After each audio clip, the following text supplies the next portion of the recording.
जैसे कि आपको पता है कि मॉक ड्रिल के बारे में जैसे ही लोग सुनते हैं तो लोग डर जाते हैं। इसके पीछे की क्या रीज़न है, क्या कारण है? कल 31 मई जैसे कि आपको पता है कि मॉक ड्रिल का ऐलान किया गया है कि कल जम्मू कश्मीर में और साथ ही कई ऐसी स्टेट्स हैं और बॉर्डर एरियाज़ में मॉक ड्रिल कराई जाएगी। लेकिन अब मॉक ड्रिल क्या होती है, लोगों के अंदर वो डर, वो खौफ बैठ चुका है इस मॉक ड्रिल का नाम सुनते ही। अब मॉक ड्रिल के बारे में अवेयरनेस क्यों नहीं है लोगों के अंदर, मॉक ड्रिल का आखिर मतलब क्या होता है, ये हम इस वीडियो में, इस न्यूज़ में समझाने की कोशिश करेंगे। बहरहाल सरकार से भी कुछ हमारे सवाल रहेंगे। हमारे साथ इस मौजू पर बात करने के लिए खुसूसी कांग्रेस के सीनियर लीडर फारूक खान मौजूद हैं, जो कि तफसीलन इसके बारे में बातचीत करने की कोशिश करेंगे। जी, सबसे पहले तो हमें ये बताओ कि जैसे कि आपको पता है कि मॉक ड्रिल के बारे में जैसे ही लोग सुनते हैं तो लोग डर जाते हैं। इसके पीछे की क्या रीज़न है, क्या कारण है? शुक्रिया सीआरएफ न्यूज़ और आसिफ खान आपका कि आप पब्लिक में जाते हैं और पब्लिक की आवाज़ सुनते हैं, एडमिनिस्ट्रेशन तक पहुंचाते हैं और हमारी बात भी पब्लिक तक पहुंचाते हैं। मॉक ड्रिल, आपका सवाल ठीक है कि लोगों के बीच में डर और खौफ है, हरास है कि जैसे ही लोग ये सुनते हैं कि मॉक ड्रिल होने वाली है तो लोगों के जहन में ये चीज़ जाती है कि मॉक ड्रिल शायद पिछले दिनों में जैसे इंडिया और पाकिस्तान के दरमियान जंग का माहौल बन गया था और 2 दिन जंग रही, तो लोग ये समझते होंगे कि शायद ये वही जंग है। लेकिन इसमें डरने की कोई बात नहीं है।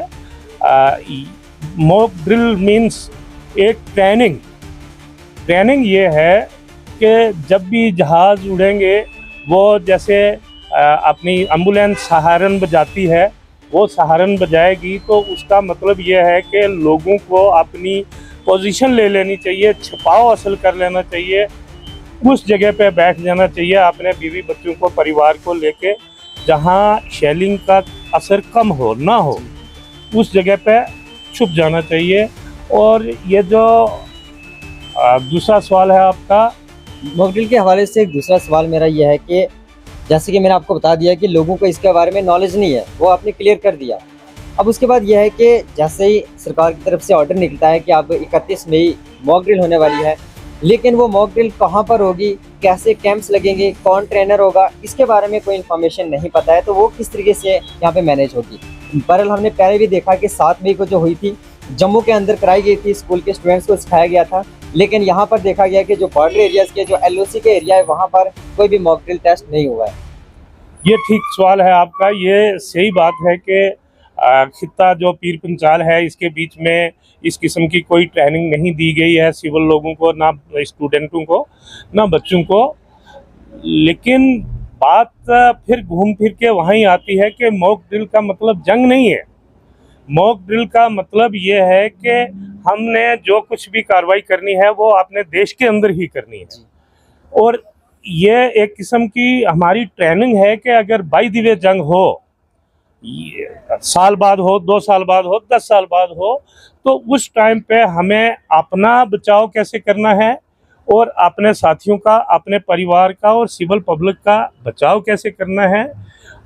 और अगर ऐसे हालात में कोई जख्मी हो जाता है या कोई घबरा जाता है, किसी को घबराहट हो जाती है, तो उनको हमने कैसे सेफ साइड, सेफ जगह पे लेके जाना है जहां उसका ट्रीटमेंट हो सके और जहां वो ठीक रह सके। मेरा एक नेक्स्ट सवाल यह है कि जैसे कि हमने देखा कि एक्स सर्विसमैन जो भी हैं, उनकी ट्रेनिंग अभी चल रही है, चाहे वो सिविल डिपार्टमेंट के साथ मिलकर हो या फिर SDRF डिपार्टमेंट के साथ मिलकर हो। तो आप भी एक्स सर्विसमैन हैं, तो आखिर वहाँ पर क्या ट्रेनिंग हुई, किस तरीके से आपको सिखाया जाए और उस ट्रेनिंग में आपको क्या सिखाया जा रहा है? देखिए, ये जो एक्स सर्विसमैन की ट्रेनिंग हुई, एक्स सर्विसमैन तो ऑलरेडी ट्रेनिंग शुदा होते हैं, इनको ज़्यादा ट्रेनिंग करने की ज़रूरत नहीं होती है। एक्स सर्विसमैनों को यही इस ट्रेनिंग के दौरान बताया गया है कि हमने अपने लोगों को, अपने परिवारों को कैसे बचाना है। कोई मतलब देश के बीच में किसी भी किस्म के हालात बन जाएं, चाहे वो जंग लग जाए, चाहे कहीं एक्सीडेंट्स हो जाए, चाहे हाड़ आ जाए, बाढ़ आ जाए, उस टाइम पे एक्स हाउसमैनों का क्या रोल होगा, उस टाइम पे एक्स हाउसमैनों ने कैसे उस कंडीशन के साथ, उस स्थिति के साथ कैसे निपटना है और अपने लोगों का बचाव करना, अपने लोगों का डिफेंस करना है। तो इसके लिए तो एक्स हाउसमैन ऑलरेडी ट्रेनिंग शुदा होते हैं। और फिर उसके बाद अगर कोई जख्मी हो जाता है तो उसको सेफ साइड कैसे ले जाना है, उसको उसका फास्ट एड कैसे करना है। SDRF के साथ हमारी यही ट्रेनिंग जो है वो है। बाकी एक्स हाउसमैन ने 2-3 चीज़ें तो वो छोड़ी नहीं है अभी तक। वर्दी उतार दी है, हथियार छोड़ा नहीं है। वो एक्स हाउसमैन जितने भी हैं वो हर एक किस्म का हथियार चलाना जानते हैं, चाहे वो डायरेक्ट ट्रैजेक्टरी वाले हों, चाहे इनडायरेक्ट ट्रैजेक्टरी वाले हों, चाहे वो माइन हो, आईडी हों या हथगोले हों। दुश्मन के टैंक को कैसे बर्बाद करना है, दुश्मन के बैंकर्स को कैसे बर्बाद करना है, ये एक्स हाउसमैन ऑलरेडी ट्रेनिंग शुदा हैं। और बाकी साथियों को भी हम ये चीज़ें सिखा रहे हैं। जी, तो मेरा एक आखिरी सवाल ये होगा कि पिछले दिनों जो शेलिंग हुई, जिस दौरान लोगों को काफ़ी ज़्यादा नुकसान हुआ है, लोगों के घर उजड़ गए, उसका लोगों की फसलें तबाह हो गई और कुछ लोग इस दुनिया को छोड़कर चले गए, इस शेलिंग का शिकार हो गए।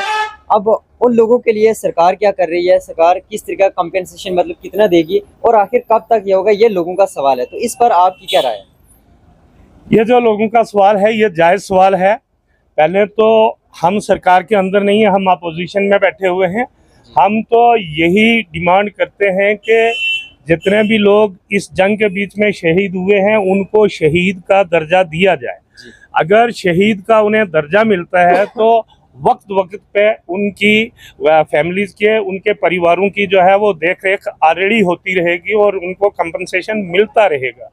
दूसरी बात यह है, अगर किसी का घर टूट गया तो गवर्नमेंट ने 70 से 1.5 लाख तक उसका कंपनसेशन रखा है। यार आज के दौर के बीच में 70,000 से लेकर 1.5 लाख तक वॉशरूम नहीं बनता है ये। और अगर किसी की भैंस मर गई तो 20 से 22 हज़ार रुपये उसका कंपनसेशन रखा है। अगर किसी की बकरी मर गई तो 12 से 1400 रुपये। मैं तो ये कहता हूँ गवर्नमेंट को शर्म आनी चाहिए। ये गवर्नमेंट जो है एक तरह से हमारे लोगों के साथ बेहुदा मजाक कर रही है। और ये जिन लोगों के अकाउंट में पैसे आए हैं, किसी के अकाउंट में 4,000 आया, किसी के 2,000, किसी के 2200 रुपये। आज तो 2200 रुपये में एक खिड़की का शीशा नहीं लगता है। ये जो है गवर्नमेंट के मुंह पर मारना चाहिए। हमने गवर्नमेंट से कोई भीख थोड़ा मांगा, हमने मेहनत करके मजदूरी करके अपनी नौकरी करके अपने घर बनाए और हमारे घर जो हैं हमारी गवर्नमेंट की नालायकी की वजह से टूटे हैं। उसका कंपनसेशन जब तक गवर्नमेंट सही तरीके से नहीं बनाती तब तक हम लोग लेंगे नहीं। और जो हमारे अकाउंट में भेजा है, हम गवर्नमेंट से ये कहते हैं कि अपना अकाउंट नंबर दे, हम गवर्नमेंट के मुंह पे मारेंगे।